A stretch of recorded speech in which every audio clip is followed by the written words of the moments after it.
and we are back for episode 4.8. Our episode begins with an extra scene in Molestown. Now, I mentioned the confusing history of Molestown in 4.3, as I figured Ollie was from Molestown, but I guess Ollie is actually from a different village. Anyway, as I said before, in the book, most of Molestown is evacuated by Jon during his escape from the Thenns. Then Molestown is sacked and burned. Then the escapee moles help defend the wall during the southern attack. Then they return to their village and refuse the call to help during the northern attack.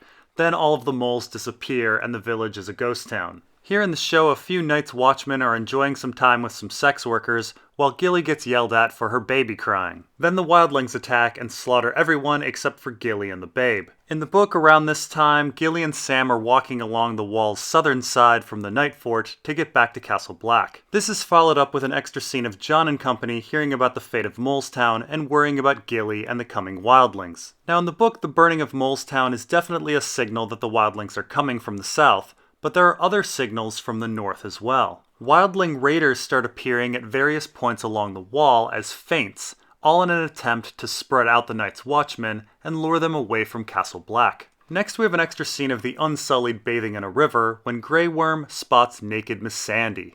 Now in the book, I will say there is something interesting about bathing Unsullied. In the 5th book, Grey Worm reveals to Dany that they all have a secret religion that requires them to bathe in salt water. This frequent bathing actually inadvertently protects most of the Unsullied from getting dysentery, which becomes a problem in Slaver's Bay. Anyway, in their religion, they worship the Lady of Spears, a goddess whose true name is only told to men whose genitals have been burned on an altar. We don't know much else about the religion, but we should remember that Varys' genitals were cut off and burned in a brazier before he heard a voice. Did that voice speak the name of the Lady of Spears? Anyway, this scene is followed up with an extra scene of Dany and Missandei wondering about how much dick Grey Worm has left. Has he lost his penis on top of his testicles, or is it just the testicles? Neither woman seems to know, even though Missandei worked for Krasny's, a dealer in Unsullied. After this, Missandei and Grey Worm admit that they like each other. So I will say in the books, Missandei, besides being Krasny's translator, actually has 3 brothers who are Unsullied, so she would probably know the ins and outs of everything related to the Unsullied. Whatever the case, in the book the Unsullied do have their penises chopped off in addition to the testicles. And speaking of eunuchs, next we actually get a scene from the book where Ramsay sends Theon to treat with the Ironborn at Moat Cailin to get them to surrender. Now Moat Cailin is probably the most important strategic castle in all of Westeros. It is nearly impossible to take from the south, and not that easy to take from the north. Hold Moat Cailin, and the north is blocked off by land. Simple as that. There's an ocean to the east and deadly bogs to the west. You can't go around it, at least in the books. In the show, it seems to get bypassed quite a bit. So Moat Cailin was essentially the entire war plan for Balon Greyjoy.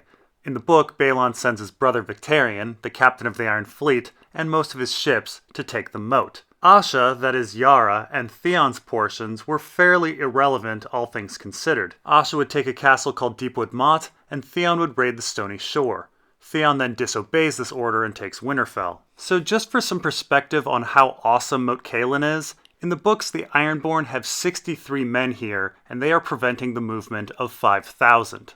And it's Moat Cailin's unique geographical situation that also makes it impossible for Theon to escape. To his south is the Bolton army, to the west are bogs, and to the east is ocean. Behind Theon to the north is Ramsay. So as in the book, Theon finds the castle poorly manned with its men sickly and dying. There's actually a good reason for all of this. Balon has died in the book, and so nearly all of the Ironborn went back home to the Iron Isles for the Kingsmoot. A skeleton crew of the least respected house in the Isles, the Cods, is holding the castle. And all things considered, they're doing a phenomenal job. The Cods are away from the sea, are starving, are sick, and have been getting attacked by Crannogmen, who are northerners who live in the swamps and shoot poisoned arrows. And still they hold this castle, even against thousands. Now here in the show, the Ironborn are being led by Ralph Kenning. Ralph Kenning is also the commander in the book, but he's so sick that he's incapacitated. Theon instead treats with a Dagon Cod. Now I will say in the book, Ralph Kenning is a suspicious bloke, as Victarion would have never abandoned his post had Ralph not urged him to go to the Kingsmoot. In doing so, Ralph essentially handed the moat and the north over to the Lannisters and Boltons. Now, perhaps it was just a bad call, but I will say that George R. R. Martin has 2 House Kennings in the book. one from the Iron Isles, and one in the Westerlands sworn to House Lannister. If the two House Kennings were in league, it would make sense why Ralph Kenning wanted the moat weakened with him in command. So as in the book, the commander refuses to surrender, his men mutiny, thinking they will have safe passage, and they're flayed. Next we have a scene with Sansa and Littlefinger that begins as something close to the book, and then violently veers off into something completely different. So here Bronze-Yon Royce and Anya Waynwood have come to the Eyrie wondering about Lysa's sudden death. At first Sansa is presented as Littlefinger's niece Elaine, but Sansa quickly dispatches with that ruse and admits that she's Sansa and that she even met Bronze-Yon once when he escorted his son to the wall. Bronze-Yon's son, by the way, is Waymar Royce from the first scene of the first episode. Bronze-Yon then says that he was friends with Ned back when Ned lived in the Vale, and Sansa proceeds to tell a tale of the cruelty she suffered in King's Landing, how Littlefinger saved her, and how Lysa became delusionally jealous and committed suicide. Royce and Waynwood fall for it, hook, line, and sinker. Now the show has combined some characters, but in the book it's rather important that there are two Royce branches. There is Bronze-Yon Royce's branch, and then there's Nestor Royce's branch. Nestor Royce is of the lesser branch, but is the steward of the Gates of the Moon, the castle at the foot of the mountain where the Eyrie stands. So his house is the one cleaning up Lysa's body. It's also important to note that Lysa Arryn was flushed with suitors, as everyone and their brother was trying to pull a Littlefinger and take control of the Vale. Lysa was no dummy and knew all of these men didn't really like her, though she oddly was blind to the same fact with Littlefinger. Anyway, first and foremost of her suitors was Nestor Royce, who Lysa despised. And her singer Marillion would sing songs about what an opportunist Nestor Royce was that would amuse Lysa and irk Nestor. Now in the book, when Lysa dies, it's Nestor Royce who comes up the mountain to question people about her death. Not only does Sansa, as Littlefinger's bastard daughter Elaine, claim that Marillion killed Lysa, but Marillion himself confesses. Now we aren't certain why Marillion does this. Perhaps torture, perhaps a promised bribe. It's a big mystery, and later Marillion supposedly commits suicide by leaping from a sky cell, but Sweet Robin oddly keeps hearing his singing anyway. Anyway, to deal with Nestor Royce, Littlefinger gives him a permanent lordship of the Gates of the Moon, and tells him that Lysa really valued him. Littlefinger says that Lysa considered Nestor her rock, and this line appears in the show, though it's being delivered to Bronze-Yon. In fact, this is an insult. Lysa considered Nestor dumb as a rock.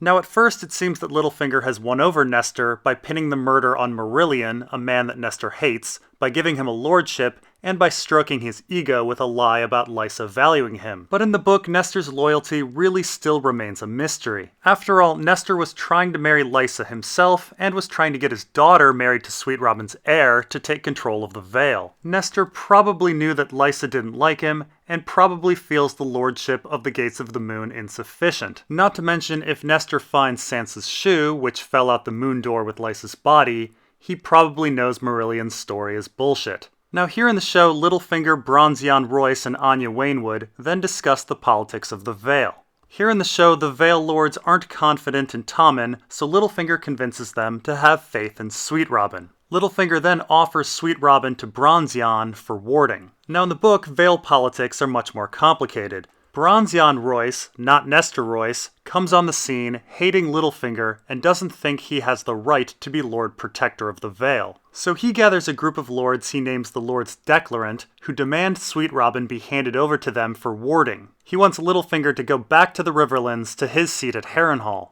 In an exceptionally weird scene with the Lords Declarant, a Lyn Corbray unsheaths his perhaps magical Valyrian sword. Then all of a sudden, the Lords Declarant back off. Littlefinger has oddly bought himself another year as Lord Protector. The scene very much parallels the Kingsmoot, where lords change their minds quite suddenly. Later, Littlefinger then spends time turning the Lords Declarant to his side, notably Anya Waynwood. He starts buying up their debt and bribing them.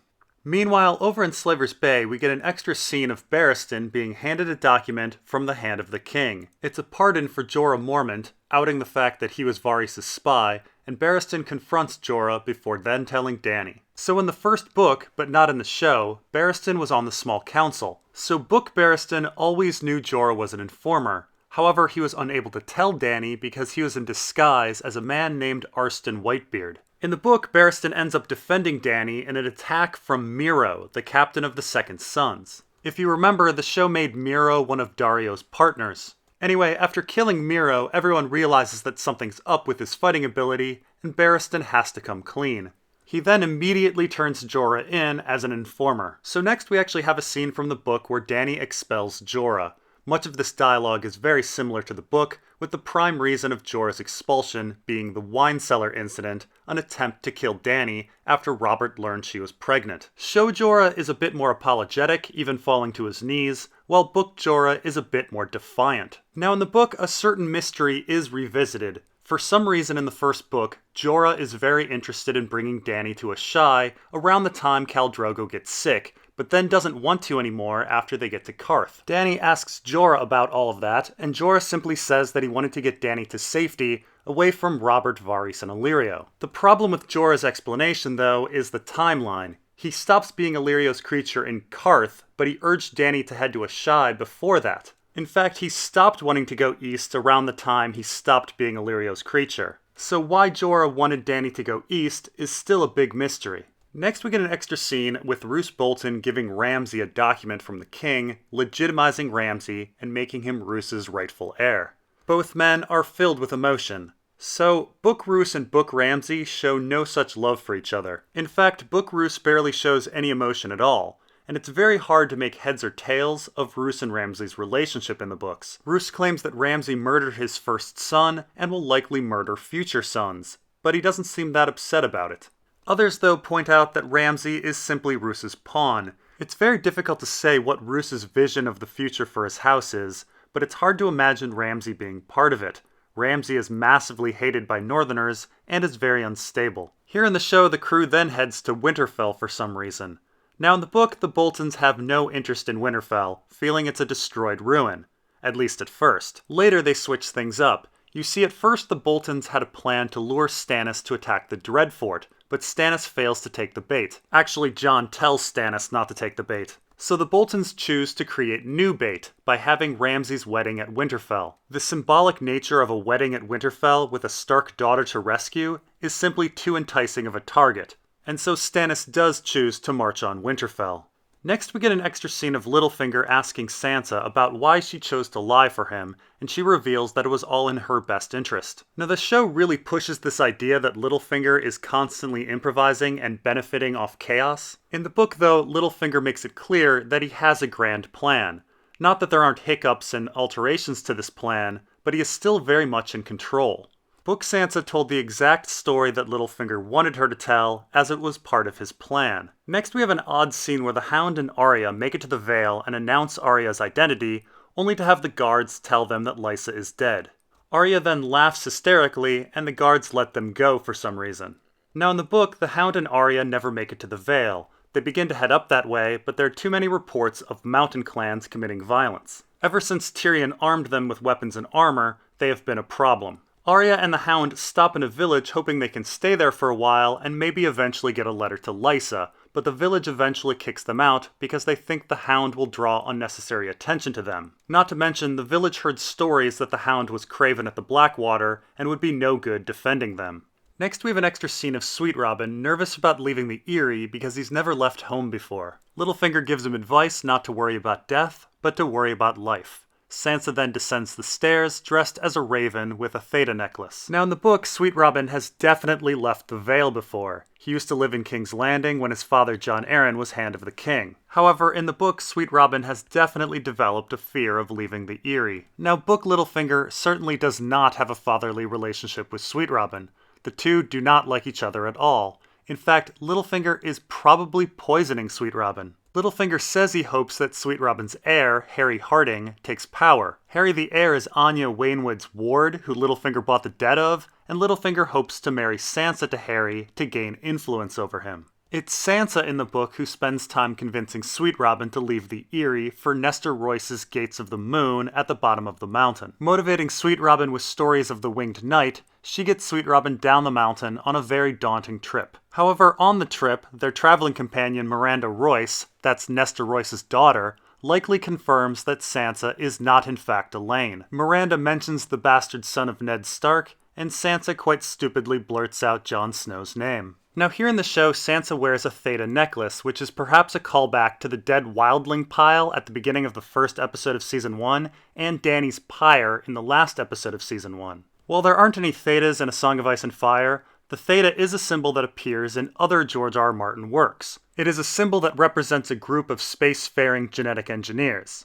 Next we get an extra scene of Jaime and Tyrion talking about Oberyn's chances, how there is no word for cousin killing, and then they start cruelly making fun of their mentally damaged cousin Orson. Now there is no cousin Orson in the book, and I imagine that this is just a dig at the sci-fi writer Orson Scott Card of Ender's Game fame, who once trashed the show.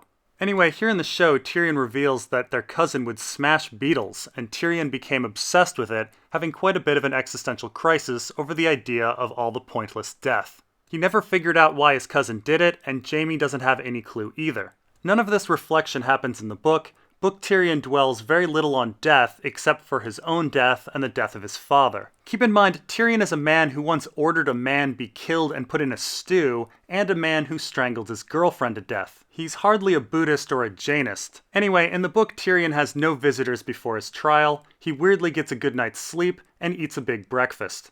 And finally, we have Tyrion's trial by battle.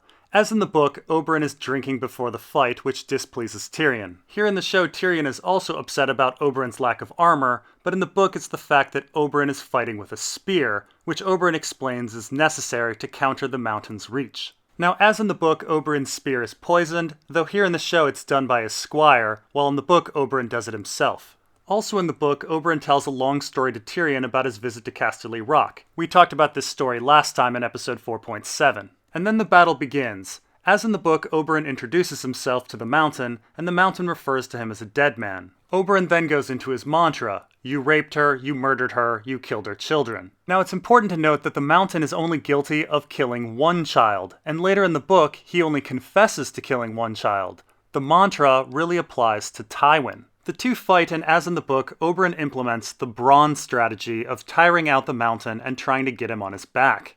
Now, here in the show, Oberyn clearly wants the mountain to implicate Tywin, but this doesn't happen in the book. As shown through the story of Casterly Rock, Oberyn is already quite sure of Tywin's guilt. Anyway, as in the book, Oberyn pins the mountain to the ground with a spear, but the mountain grabs Oberyn and crushes his head. Here in the show, the mountain confesses to killing children, but again in the book, it's only the one child. Amory Lorch is the one that killed the other one. As in the book, Tyrion is in disbelief, though book Tyrion vomits up his breakfast. And that's all for episode 4.8. We'll see you in episode 4.9.